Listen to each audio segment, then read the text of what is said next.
दिलों में तुम अपनी बेताबियां लेके चल रहे हो तो जिंदा हो, नजर में ख्वाबों की बिजलियां लेके चल रहे हो तो जिंदा हो। हवा के झोंकों के जैसे आजाद रहना सीखो, तुम एक दरिया के जैसे लहरों में बहना सीखो। हर एक लम्हे से तुम मिलो खोले अपनी बाहें, हर एक पल एक नया समा देखें ये निगाहें। जो अपनी आंखों में हैरानियां लेके चल रहे हो तो जिंदा हो। Hello everyone, welcome back to my channel Sunny creation. তো আবার একটা নতুন ব্লগ নিয়ে চলে এসেছি তোমাদের সামনে।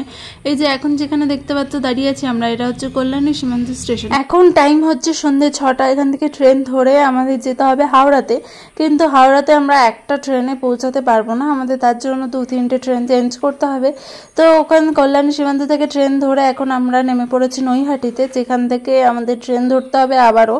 তো এখন আমরা ওভারব্রিজটা ক্রস করছি। যেই লাইনে আমরা আসলাম সেই লাইনে ট্রেনটা দেবে না, ওপারে ট্রেনটা দেবে, তার জন্য আমার ওপারে যেতে হচ্ছে। আর এই দিকে দেখো আমাদের পুরো গ্যাং আসছে। তো এরপর আমরা উপরে চলে এসেছি আর ট্রেনে উঠে পড়েছিলাম, কিন্তু সেই ফুটেজটা আমার নেওয়া হয়নি। আর ট্রেনে এই যে নামছি, আর নৈহাটি থেকে আমরা এখানে এই যে ব্যান্ডেলে এসেছি। তো ব্যান্ডেল থেকে আমাদের আবার ট্রেন আছে, তার জন্য এখানে আমাদের নামতে হলো। আর একটা জিনিস দেখো, এখানটা জাস্ট ব্যান্ডেলে আর কি ওভারব্রিজ ঠিক থাকে না, এটা মাটির নিচ দিয়ে একটা রাস্তা থাকে, যেইটা দিয়ে আমাদের ওপারে যেই লাইনে ট্রেন আসবে সেই লাইনে যেতে হয়। কিন্তু এখানে দেখো জাস্ট মারাত্মক ভিড়, মারাত্মকের থেকেও মারাত্মক। এখানে একদিক দিয়ে আমাদের এখানটায় আলাদা অপশন ছিল, একদিক দিয়ে নামার একদিক দিয়ে ওঠার, কিন্তু সেখানে না করে এখানে দুদিক দিয়েই যাওয়া আসা করছে, মানে কেউ কেউ উপরে উঠছে কেউ কেউ নিচে নামছে, তার জন্য এতটা মারাত্মক ভিড় যে আর বলে বাঁচানো যাবে না। তো তারপর এই ঠেলে গুজে কোনো রকম ট্রেনে উঠে এখন আমরা হাওড়াতে ঢুকছি। আর এটা দেখো ট্রেনটা মানে এখানে হাওড়াতে পৌঁছায়নি, হাওড়াতে ঢুকছি।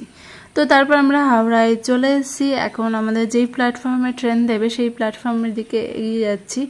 আর আমাদের ট্রেন এখনও আসেনি, ট্রেনটা কিছুক্ষণ পর আসবে, মোটামুটি আধ ঘন্টা টাইম ছিল আমাদের হাতে। তো আমরা ওখানটায় গিয়ে কিছুক্ষণ ওয়েট করছিলাম। আর তোমরা একটা জিনিস খেয়াল করবে, আমাদের কিন্তু কারোর কাছে কোনো রকম অন্য কোনো ব্যাগ নেই, সবার কাছে কিন্তু ট্রেকিংয়ের ব্যাগ। এটা দেখে মোটামুটি তোমরা বুঝতেই পারবে যে আমরা ঠিক কোথায় যাচ্ছি, পাহাড় না সমুদ্র না কিছু। অবভিয়াসলি বুঝেই গেছে যে আমরা পাহাড়েই যাচ্ছি, কোথায় যাচ্ছি সেটা পরে বলছি। যাই হোক, এখানটা আমি দাঁড়িয়েছিলাম আর সবাই একটু কেনাকাটা করতে গেছিলাম, মানে ট্রেনে আমাদের চা সমস্ত লাগবে, জল খাবার এইগুলো। তো তারপর দেখো আমাদের ট্রেনে চলে এসেছি আর ট্রেনে উঠে পড়লাম। আর এখানে এসে সব সিটগুলো দেখা হচ্ছিলো যে কোন সিটটা কোথায় আছে। আমাদের অবশ্য সিটগুলো সব এক জায়গাতেই পড়েছিল, কারণ অনেক সময় হয় কি সিটটা দূরে চলে যায়, কি পরের ইসে চলে যায়, তখন খুব প্রবলেম হয়ে যায় একসঙ্গে সবাই গেলে। কিন্তু তারপর দেখলাম যে না, আমাদের সিটগুলো পুরো সামনাসামনি আছে আর আমরা একটা সাইডে পড়েছি। তারপর এখানটায় এই যে সব ঠিকঠাক করা হচ্ছিল, কে কোথায় বসবে, কে কোথায় কি রাখা হবে সেগুলো নিয়ে। এরপর আর কেউ কিছু করেনি। আর আমাদের ট্রেন ছিল যেহেতু রাত 11টায়, আর কারো জাগতেও ইচ্ছা করছিল না, তাই আমরা রাতে ডিনারটা করে ঘুমিয়ে পড়েছিলাম। আর রাতে কোনো রকম কোনো ফুটেজও নিতে পারিনি। তো যাই হোক, সকালবেলা ঘুম থেকে উঠেই যে জিনিসটা আমরা দেখতে পেয়েছি, যে ভিউটা দেখতে পেয়েছি, সেইটা আগে তোমরা এনজয় করে এসো, তারপর আমি কথা বলছি। चलना है मुश्किल तो जल्दी ही सही, आँखों के किनारों में बहाने ही सही। हम चले बहारों में गुनगुनाती राहों में, धड़कने भी तेज है अब क्या करें। वक्त है तो जीने दे, दर्द है तो सीने दे, ख्वाहिशें अनजान है अब क्या करें। शब्दों के पहाड़ों पे लिखी है दास्तां, ख्वाबों के लिफाफों में छुपा है रास्ता। हम चले बहारों में गुनगुनाती राहों में, धड़कने भी तेज है अब क्या करें।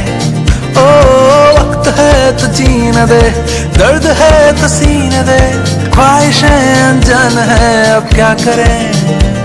কি এই শীতের সকালে মর্নিং এর এই সুন্দর ট্রেন থেকে যে ভাইবটা পাওয়া যাচ্ছে, কি তোমরা সবাই এনজয় করলে? তো যাই হোক, তো আমার সত্যি কথা বলতে ট্রেনের মধ্যে আমি কোনো ফুটেজ নেবো আমার খেয়ালই ছিল না, জাস্ট মানে এতটা কথা বলতে আনন্দ করতে ব্যস্ত ছিলাম যে আমি যে ব্লগ করছি সেটাই ভুলে গেছিলাম। তো যাই হোক, বেশি কথা বলবো না, কথা পরে বলবো, আগে তোমরা ভিউটা এনজয় করো।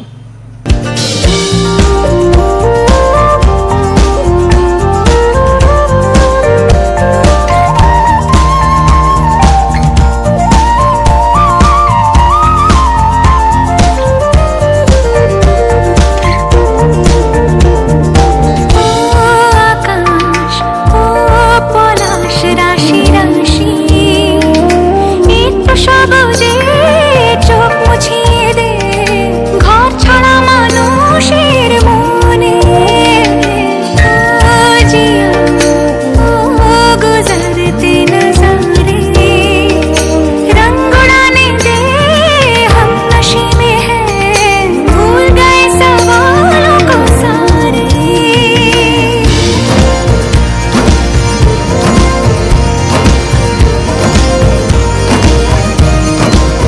এরকম করতে করতে দুটো দিন আমরা ট্রেনে খুব মজা করতে করতে কাটলাম। কখন যে কেটে গেল বুঝতেই পারলাম না। শুধু বোর লাগছিল যে যখন ট্রেনটা একদম স্লো চলছিল, কুয়াশার জন্য আগাচ্ছিলই না, মাঝে মধ্যে অনেকক্ষণ করে থেকে যাচ্ছিল, যার জন্য আমাদের প্রায় 4-5 ঘন্টা লেট হয়ে গেছিলো দিল্লি ঢুকতে।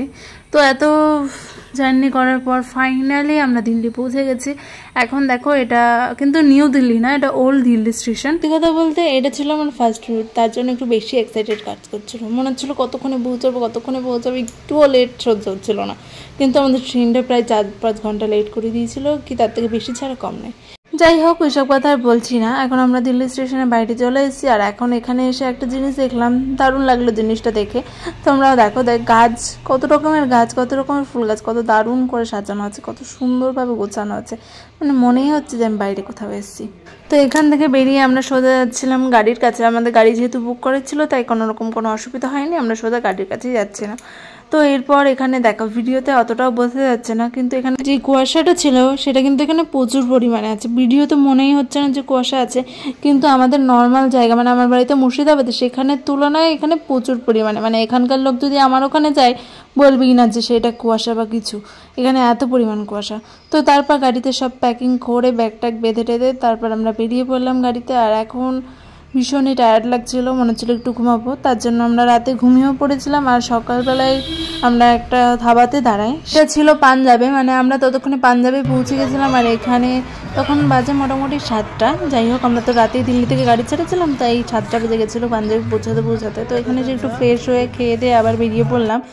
তো আবারও বেশি কথা বলবো না, আগে ভিউটা এনজয় করো, তারপর আবার কথা বলছি।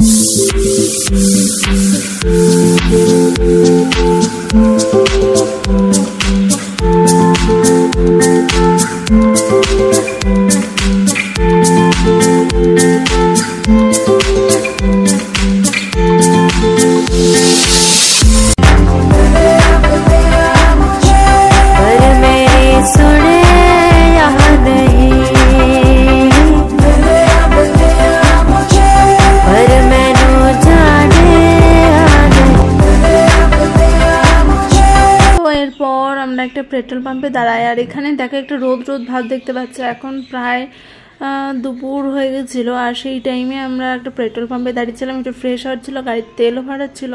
আর এখান থেকে দেখো আমাদের পাহাড়ের যে ভিউটা সেইটা শুরু হবে। তো আবারও ভিউটা একটু এনজয় করে নাও, তারপর আমি আবার কথা বলছি। চলনা হ্যায় মুশকিল তো জলদি হি সহি आँखों के किनारों में बहाने ही सही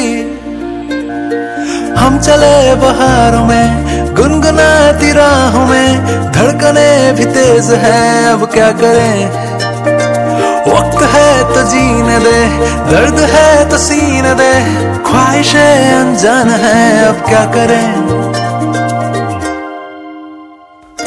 शब्दों के पहाड़ों पे लिखी है दास्तां ख्वाबों के लिफाफों में छुपा है रास्ता हम चले बहारों में गुनगुनाती राहों में धड़कने भी तेज है अब क्या करें ओ वक्त है तो जीने दे दर्द है तो सीने दे ख्वाहिशें अनजान है अब क्या करें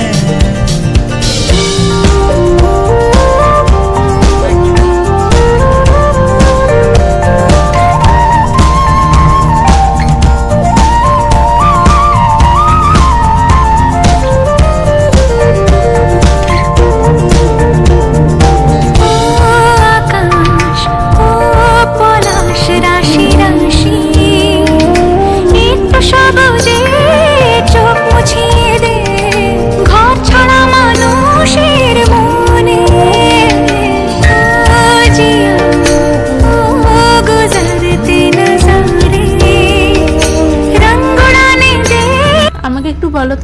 কে কে পাহাড় পছন্দ করো আর কে কে সমুদ্র পছন্দ করো, এটা আমাকে একটু কমেন্টে লিখে জানাতে, তাহলে আমিও তো বুঝতে পারবো যে পাহাড় প্রেমী বেশি না সমুদ্র প্রেমী।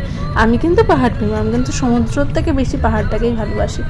আমাদের যে ট্রেন জার্নিটা ছিল সেটা কিন্তু 2 দিনের ছিল, কিন্তু তারপর আমরা যে গাড়িতে করে যাচ্ছি সেটা কিন্তু আমাদের 16 ঘন্টার জার্নি ছিল, কারণ আমাদের একটু লেট হয়ে গেছিলো, মাঝে আমরা একটু আটকে গেছিলাম। তো যাই হোক, এই যে 2 দিন ধরে 3 দিন ধরে জার্নি করছে, এই যে পাহাড়ের যে ভাইবগুলো দিচ্ছে, পাহাড়ের যে ভিউটা দিচ্ছে, মানে মনটা পুরো শান্তি হয়েছে, আমাদের মধ্যে কোনো টায়ার্ডনেস ফিলই করছিল না কারোর মধ্যে। এরকম দেখতে দেখতে সুন্দর ভাইব নিতে নিতে ফাইনালি আমরা পৌঁছে গেলাম হচ্ছে মানালিতে। হ্যাঁ, এতক্ষণ তোমরা যেইটা শোনার জন্য অপেক্ষায় ছিলে সেটাই বললাম, আমরা মানালিতে যাচ্ছি।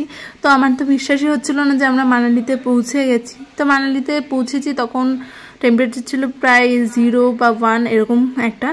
তো এরপর আমরা দেরি না করে হোমস্টেতে চলে যাচ্ছিলাম, আর আমাদের হোমস্টেটা ছিল পাহাড় দিয়ে কিছুটা উপরে উঠে, তার জন্য আমরা হাঁটা শুরু করে দিলাম আর আমরা উপরের দিকে যাচ্ছিলাম হোমস্টের দিকে। তো ভিডিওটা আর বড় করছি না, ভিডিওটা এই পর্যন্ত থাকলো। আর আমার মানালির ব্লগ ভিডিও নেক্সট ভিডিওতে আসছে, তার জন্য ভিডিওটাকে অবশ্যই like comment share and subscribe করে দিও। দেখা হচ্ছে নেক্সট ভিডিওতে। তো এখনকার মতো বাই।